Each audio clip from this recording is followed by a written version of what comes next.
Welcome to the Gay Buddhist Forum, where teachers from all schools of Buddhism offer their perspectives on the Dharma and its application in modern times, especially for LGBTQI audiences. These talks are offered freely to the world and made possible by appreciative listeners. If you would like to support our efforts to share the Dharma with underserved audiences, please visit gaybuddhist.org. There you can donate, find a list of upcoming speakers, or enjoy many hundreds of these recorded talks dating back to 1996. Good morning and welcome back. It's our custom at this time to introduce ourselves by name. Before I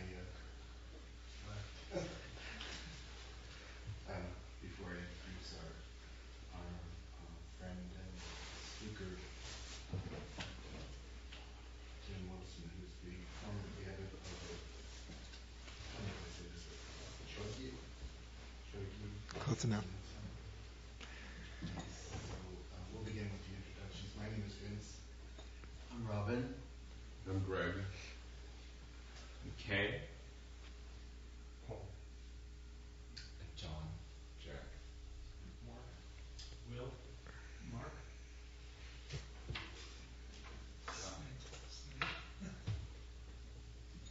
John. George. Lucius. Mike. Bob. David.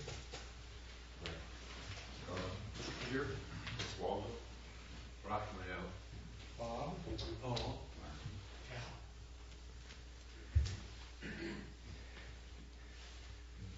Once again, it's our full carnival from June. Thank you. Good morning. December already, my goodness.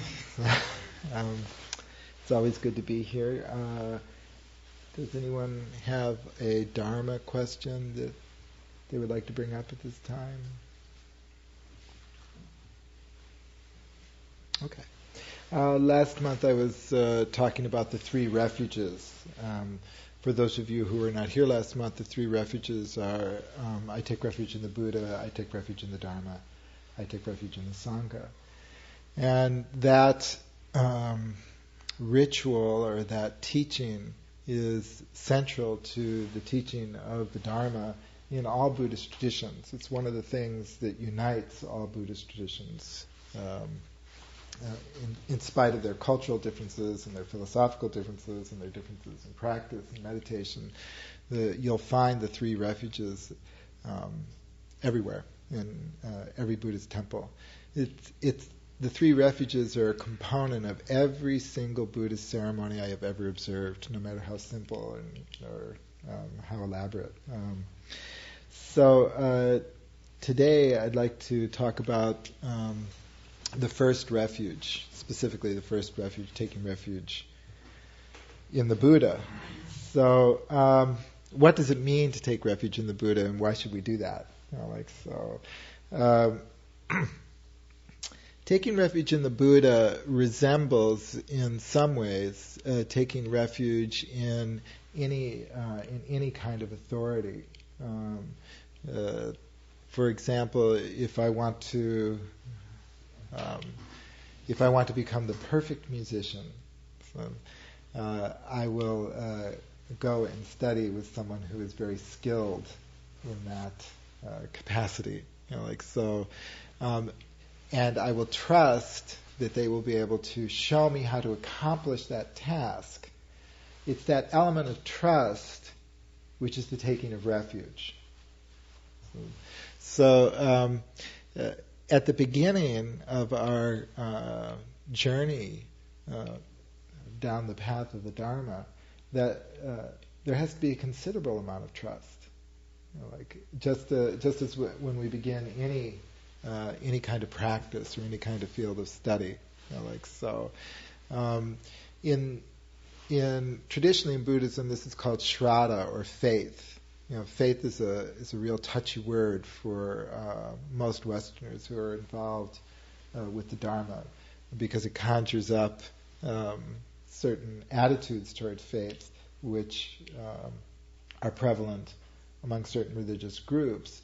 But what it really means in Shraddha in a Buddhist context means having trust in the teaching and trust in the tradition, even though you have very little experience with it.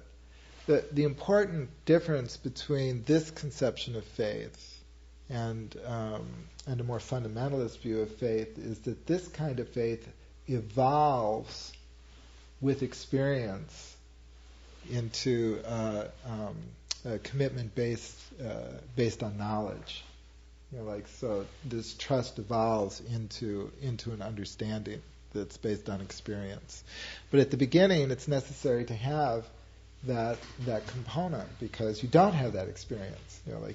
Let's say you haven't done any kind of meditation or you haven't examined the Dharma. The same can be said of, if you wanted to become a great cook or a great mathematician or a great athlete, and you want to study under someone or train under someone, there has to be a certain element of trust. If that element of trust isn't there, you won't bother. You simply won't make the first step. If you're completely cynical about the capacity of a teacher to communicate an understanding, then the first step will not be taken.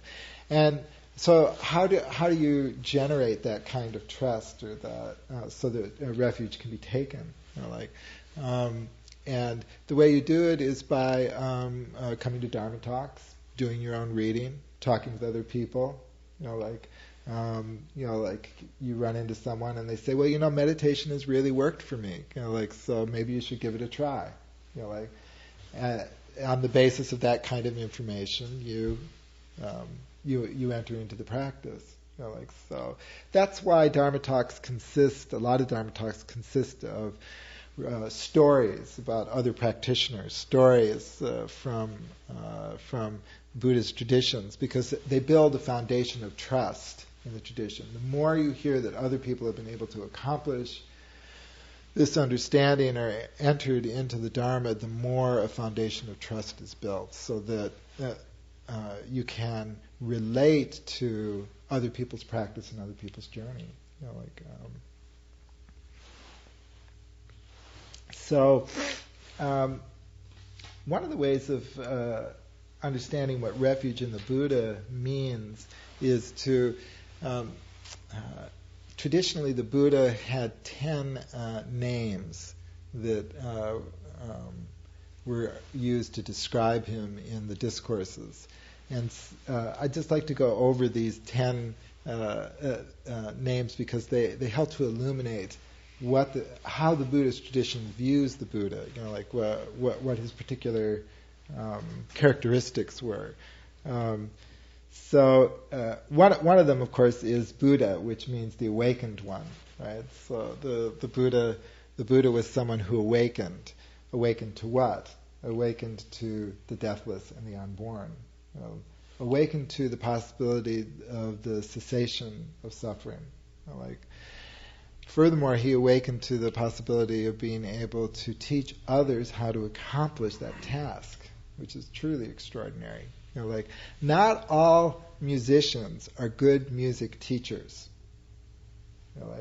Not all athletes have the capacity. Not all really good athletes, have the capacity to teach others how to be star athletes.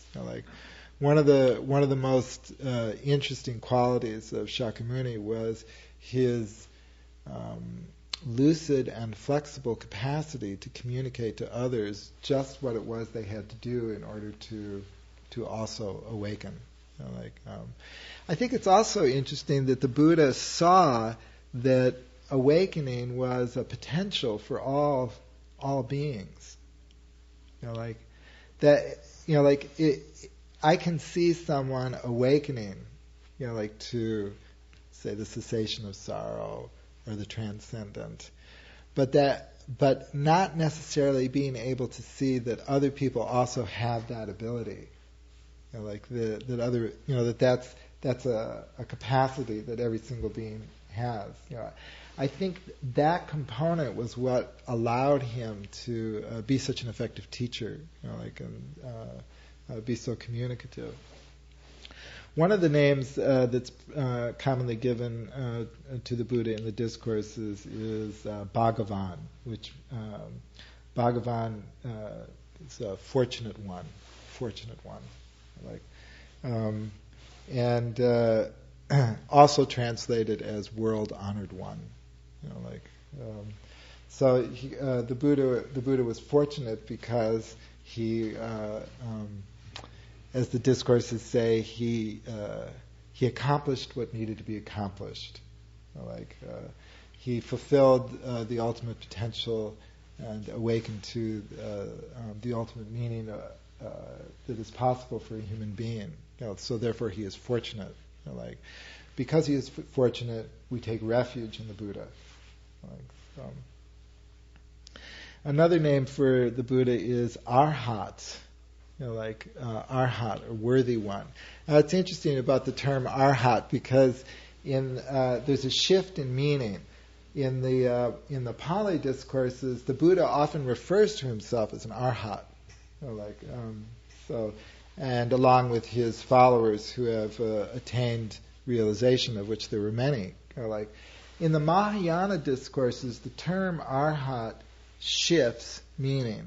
So it's important for those of you who are studying the Mahayana tradition and maybe reading Mahayana discourses to realize that though the same term is used in both traditions, the meaning shifts. In Mahayana discourses, an Arhat is somebody who has not quite yet achieved full awakening. Because the theory is that there's a seed of selfishness left in an Arhat. But in the Pali discourses, that's not how it's used. It's simply used as that the Arhat is worthy. And specifically, in the at the time that the Buddha was living, it meant worthy of support, worthy of donations. Because the Buddha lived a mendicant life, right? So he lived off of the donations of people. All his food was given to him, all his clothing was given to him, his shelter was provided by other people. So he was an Arhat because he was worthy and deserved this kind of support and this kind of donation. I like to compare that to more mundane things. So, what was going on, in India that lay people would expend that kind of energy, that they would put out considerable resources to support this kind of activity. So, the comparison I like to use is a symphony orchestra, because a symphony orchestra is an organization. It's a lot of people. It's expensive, and people spend money on it, but there's no, significant economic benefit from that. But a lot of cities will spend money on it. Why? Because they consider symphonic music worthy of support. They get something valuable, from in return for that kind of support.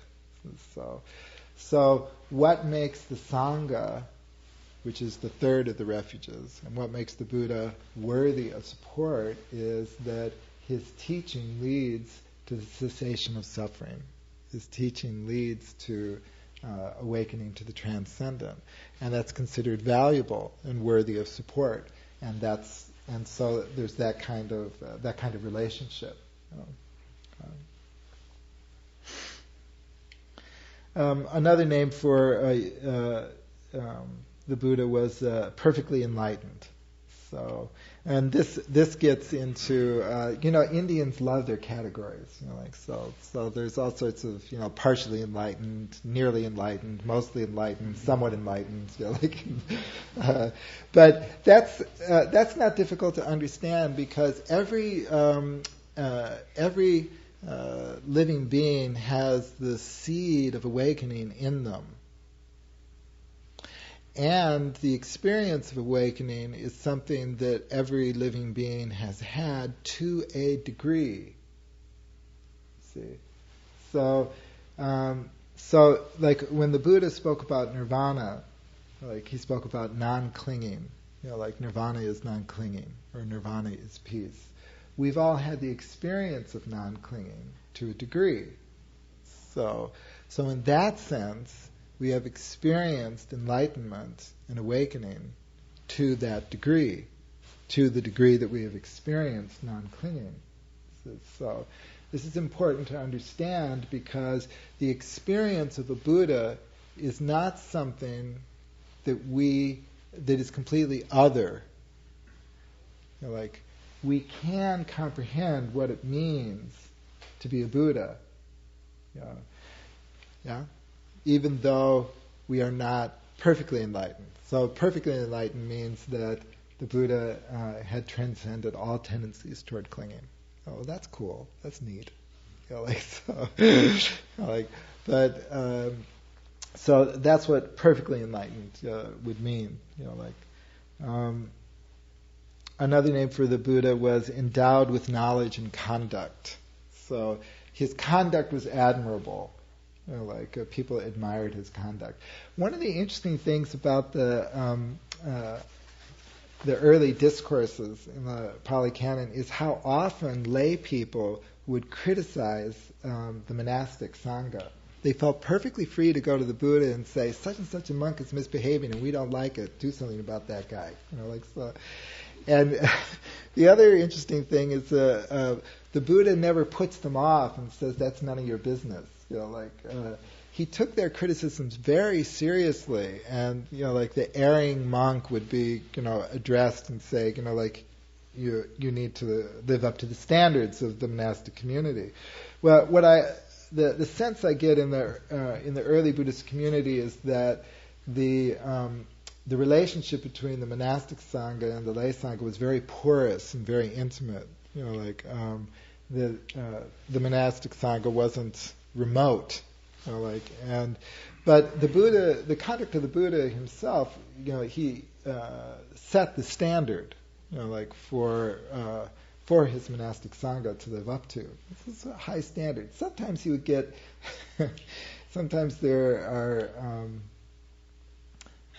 he would get cranky or sarcastic.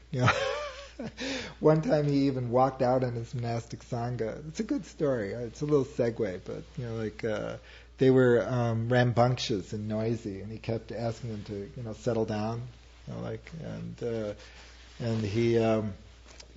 they ignored him, So he rolled up his mat and went off into the woods and said, I don't need this, and then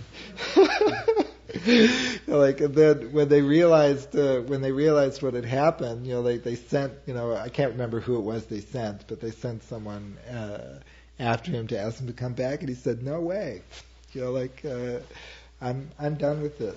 What's interesting about this is that he resisted all the appeals of the monastic sangha to come back. But when a lay person came to him and said, the monastic sangha is valuable to us, it will fall apart unless you return, he immediately returned. It's very, I find that very interesting. So his relationship to lay people was very, very strong, and very intimate. So the Buddha himself had his ups and downs, which is nice to know. Even though he was perfectly enlightened. Another name for the Buddha is well gone, Sujata, well gone. That's a theme in the Dharma, that gone beyond. It means gone beyond all tendencies to clinging, gone beyond all tendencies to ill will, gone beyond all tendencies towards self-centeredness. It sounds like a big order, doesn't it? Another name for the Buddha is knower of the world. Knower of the world. And this refers to his core understanding of dependent origination. That he was a knower of the world in the sense that the powerful insight of dependent origination, that everything arises due to causes and conditions, that nothing exists separately, that everything is interconnected, applies to everything in existence. So it was in that sense that he was a knower of the world. Like that whatever appears has that quality of being a dependently arising phenomenon.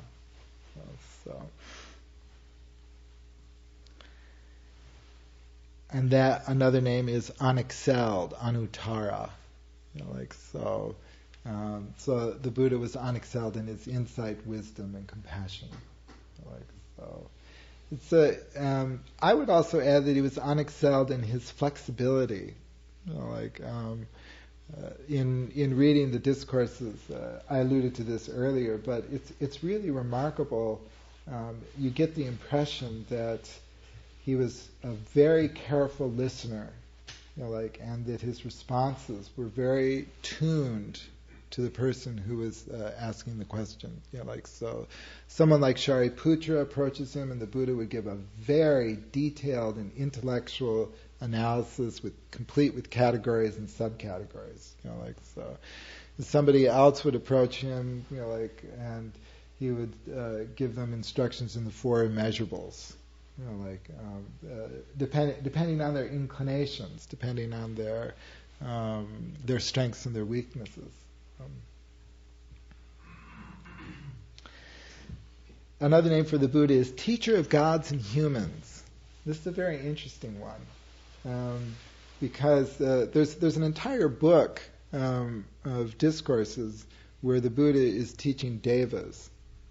So he's in a grove at night, and a deva will appear, and then ask him a question, and the Buddha will give instruction to the deva, and then the deva will vanish, and there's sort of this shimmering light left in the grove when the deva disappears, and it's interesting to see Westerners of a more materialistic bent try and interpret this collection. But in any case, however you interpret it, traditionally he was viewed as a teacher of gods and men because deities were not viewed as in a state which freed them from suffering and which allowed them access to liberation. So this is one of the most significant changes of perspective that the Buddha injected into the Indian continent at that time. Because the traditional understanding was that the purpose of spiritual practice was to go to a celestial domain. That's if you get that, then you've arrived. And you are one of the immortals, which would mean a deity. And so the Buddha specifically taught that deities were mortal. It's very interesting in the book where he teaches the devas. That's one of the frequent teachings. He says, you may think you're mortal, but in fact you are impermanent. You may live for an extremely long time, but eventually, when the karma which gave you your fortunate rebirth comes to an end, you will cycle through once again the wheel of samsara. So this is this was a very radical teaching at that time. It was something new. It still is quite a radical teaching for many people. But that's why the Buddha could be the teacher of deities. Where does the deathless lie? Where is the domain of the unborn? So from the Buddha's perspective, the deathless and the unborn were not a place. They were not a deity. So where is it? It appears exactly in that moment of non-clinging which arises in our consciousness. There is the presence of the deathless and the unborn.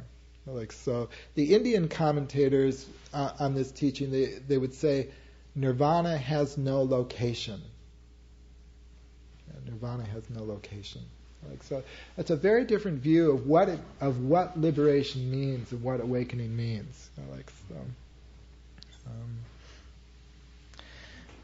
One of the most common names, probably the second most common one after Arhat is Tathagata, and it means one of thusness. Like so, the thusness of existence means the true nature of things. The true nature of things is that all things are dependently arising phenomena. Like that is their thusness.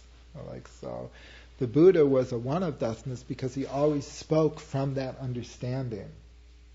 He was always giving voice from that perspective, like from that perspective. So, and for that reason, he was the Tathagata.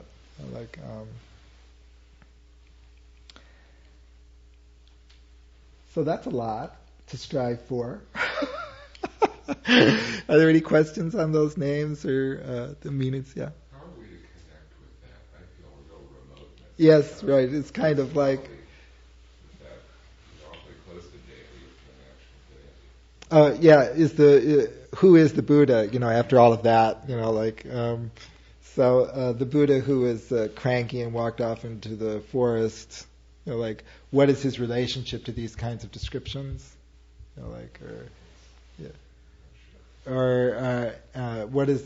What do these names and these qualities have to do with my own practice?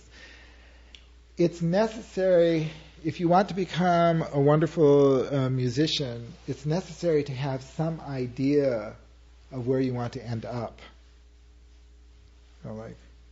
If you want to become a great athlete, it's necessary to have some understanding of where you want to head, what direction you want to go in. Without that sense of direction, it's difficult to take steps along the path. So the purpose of these idealizations, and they are idealizations, is to give us a sense of direction. It's like having a mountain in the distance. It gives us a sighting. Well, the downside of these kinds of descriptions is that we feel like we can never live up to them. Because the way he's described in these terms is so magnificent and so that it is a problem because Buddhism should not be an opportunity for us yet to once again feel that we're unworthy or it can lead to a sense of diminishment in some people of their own sense of self-esteem, for example. But I would like to suggest that the way out of this is by understanding, if you understand that the Buddha's experience was not different from our own experience in quality, then you can bridge from your own experience to these kinds of descriptions. The two wings of the Dharma are wisdom and compassion. Wisdom and compassion arise spontaneously in our consciousness, in our minds, and our hearts. And if you can recognize the presence of wisdom and compassion, then you can recognize the seed of Buddha nature within one. The transcendent wisdom arises spontaneously in those moments of non-clinging. Let me finish this one thing. And we all experience those moments of non-clinging. Non-clinging is not a foreign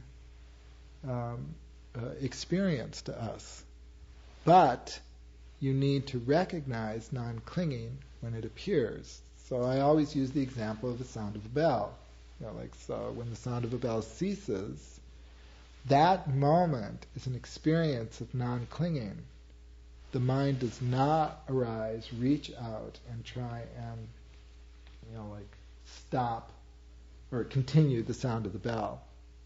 So the mind is at equal poise with the cessation of the sound of a bell. So in other words, it's an ordinary experience. There's a Zen saying, the everyday mind is the way, which sounds like a paradox, but it's not a paradox if you can recognize what wisdom and compassion refer to. So everyone has the seed of wisdom and compassion within them. Recognition comes first. Now it's possible to cultivate that wisdom. In terms of compassion spontaneously arises in us every single time that we wish other people to be free from suffering. Everyone has that experience. But you need to recognize, that's what compassion means. Now I get it. Now I understand what the Buddha was referring to. Once again, that can be cultivated as well. So if you look at it from that perspective, then it's, I already have the basic understanding. I already have the insight. Then now I can enter the path. Is that helpful or responsive to you? Okay. Did you have it? One of my favorite scenes, I'm a Hitchcock aficionado. One of my favorite scenes is in Lifeboat, where I don't know how many of you have seen this movie.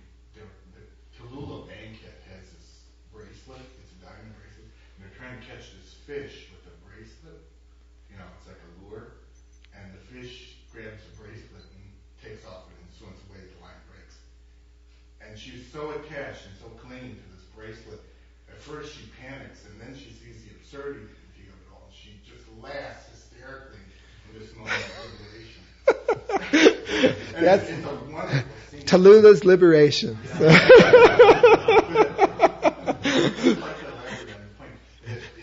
In Zen, it's said that when a student has a kensho, no matter how slight it is, it's the same quality. Uh-huh. The Buddhist kensho is awakening. It's just that the Buddhist was bigger, but it's the exact same quality. Right. So,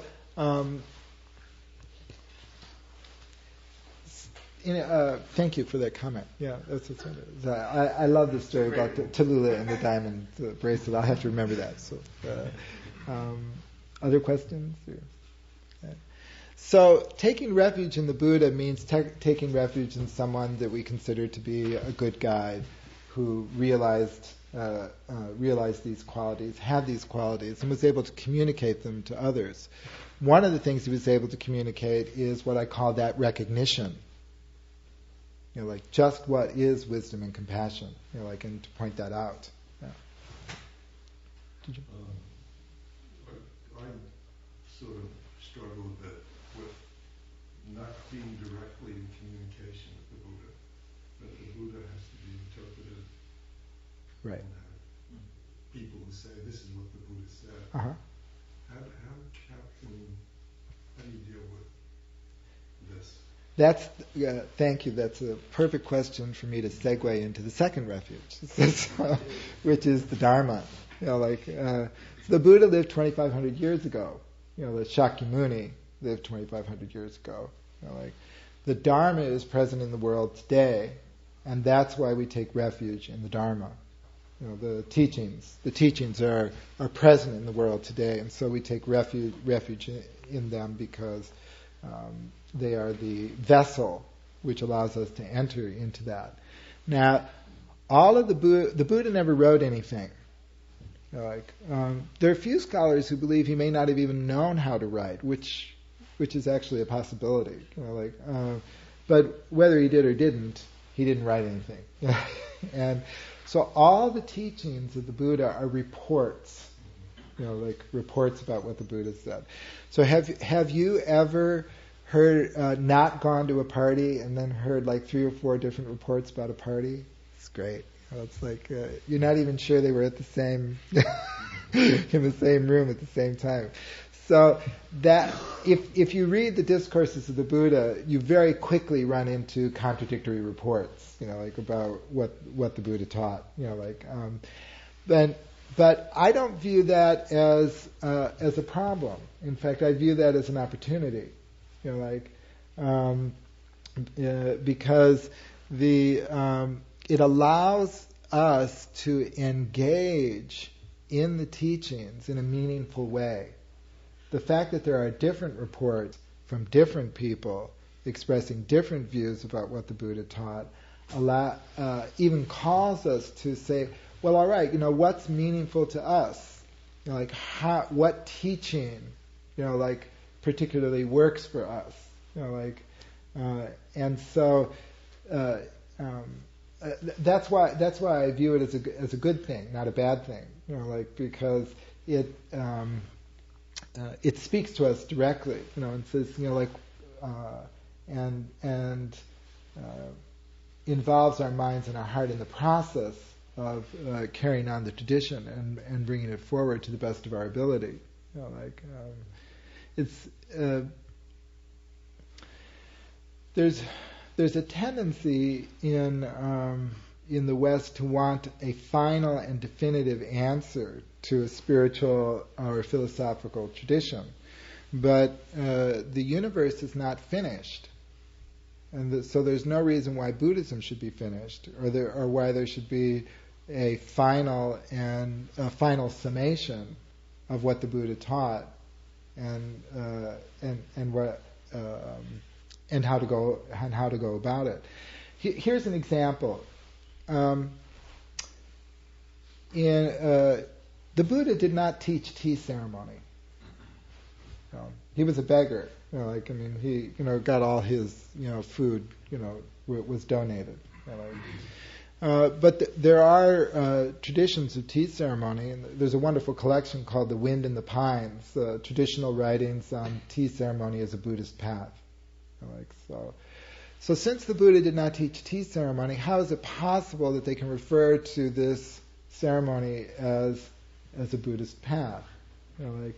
Or here's another example. In the Tendai tradition in Japan, there's a tradition of practice called Kaiho Gyo. And what they do is they run through the mountains at quite a clip for quite a few miles. In fact, some people refer to them as the marathon monks. And they stop at certain points as they go through the mountains, and they do pujas and ritual blessings and incantations. And there's quite a thick book. The Buddha didn't teach that. There's no question. That he didn't teach that, and yet they refer to it as a Buddhist practice. How is that possible? Whatever leads to the cessation of suffering is well spoken. Whatever leads to insight into emptiness, insight into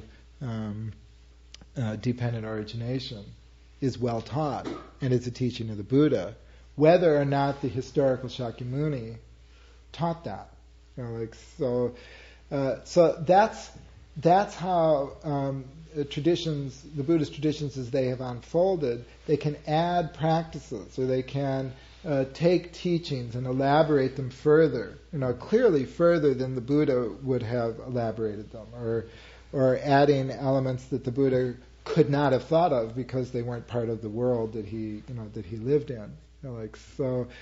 And there's a wonderful discourse, I think it's from the Book of Threes in the Numerical Sayings. This is while the Buddha is alive, and one of his students is giving a Dharma talk, and a layperson in the audience says, I never heard the Buddha put things that way. Is that an authentic teaching? And they get up and they go to the Buddha and they ask him that, and he says, whatever is well spoken is the Dharma. Like that's his response.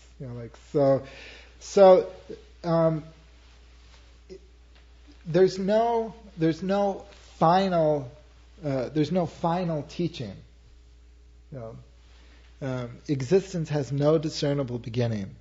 That's a quote from the Buddha says, this existence has no discernible beginning. It has no discernible ending. It's rolling on. And the tradition of the Dharma also is responsive to the world and responsive to things as they appear. And that's why we take this second refuge. In the Dharma, as it is manifesting today, as I said, whatever leads to the cessation of sorrow, that's the Dharma. That leads to a problem of faith. Uh-huh. Because there are other religions that are taking tangents that are destructive. And so interpretation, excuse me, by interpretation of what the Buddha says or might have said. Uh-huh. So that's a worry. Because I see places like the Muslim religion. Right. Religion really sucks, doesn't it? I mean, at times I feel that way. It's like, who needs it? If all these fundamentalists and could Buddhism fall prey to that kind of interpretation? And the answer is yes, it definitely could. As the human beings being the way they are, it would be possible to develop a fanatic fundamentalist Buddhism. In fact, such a thing has appeared. Aum Shinrikyo Kyo would be an example of. They were the quasi-Buddhist group who gassed the Tokyo subway. So they did it based on really weird and neurotic interpretations of the Kala Chakra Tantra. I mean, I don't want to get into the details. But if someone has that kind of mind, they can latch on to anything. They can latch on to Christianity. They can latch on to atheism. They can latch on to nationalism, racism. So yes, it is possible for a twisted mind to latch on to Buddhism and pervert it in that way. I wish I could be more reassuring to you, but. Having said that, it's remarkable how free Buddhism has been from that kind of manifestation. Relatively speaking, Buddhism has been fairly free of that. It seems like the teachings of wisdom and compassion and the teachings that all sentient beings have Buddha nature mitigate carrying that too far. Or that they protect the Dharma from being swept away by that kind of fanaticism.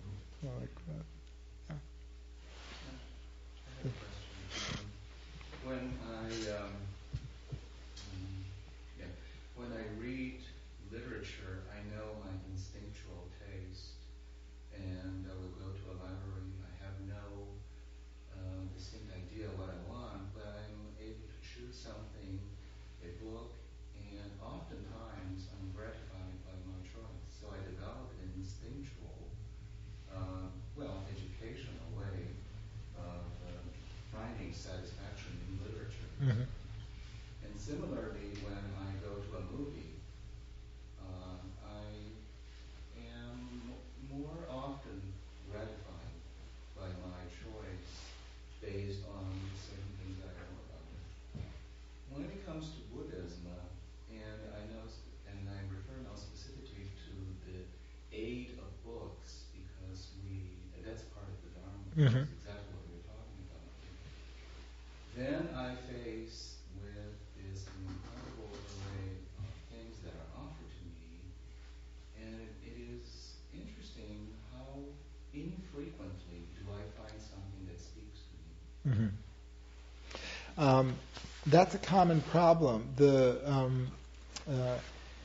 Part of the problem is some in the West, many authors of Buddhist works are really, terrible writers. I don't know how they make Buddhism boring, but they do. Not all of them. I'm exaggerating, but some of them are. And a lot of them are very academic. And so they're really writing to their academic colleagues. They're not writing to you and me. And so that's a problem. But I can't go into. I don't have time to go into a lot of detail. Perhaps next month I can discuss this. But to read the Buddhist discourses, you need a guide. There's millennia of distance. Between us and those discourses, and there are problems of vocabulary, there are problems of cultural context, that you really need some assistance and some help. I was very fortunate when I was in New York many years ago. I had a guide in the form of a Cambodian monk who could answer my questions about what does this word mean, why are they doing this, what custom is that, but having said that, there are many wonderful introductions to the Dharma today. I would say the works of someone like Thich Nhat Hanh or Sharon Salzberg are wonderfully accessible. But the best way is to come to Dharma talks and to join a Sangha, which gives me a few minutes to talk about the last of the three refuges. That was smooth, wasn't it?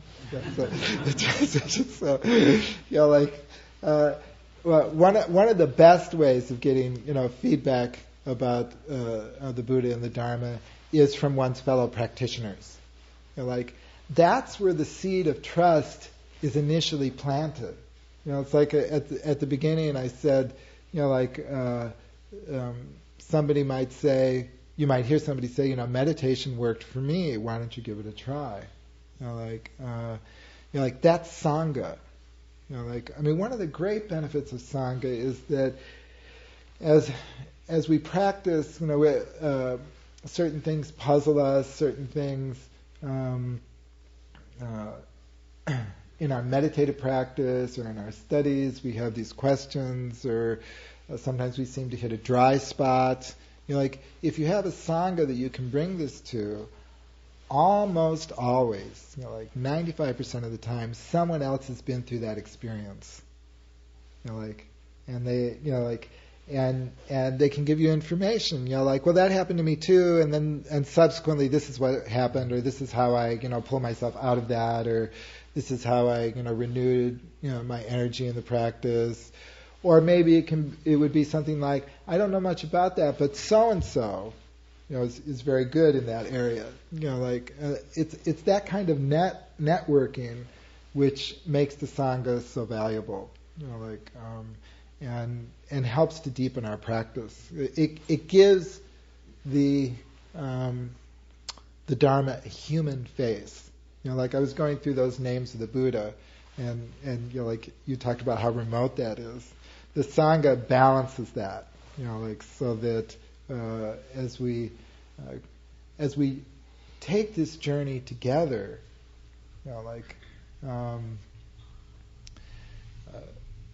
we can be good Dharma friends and assist each other.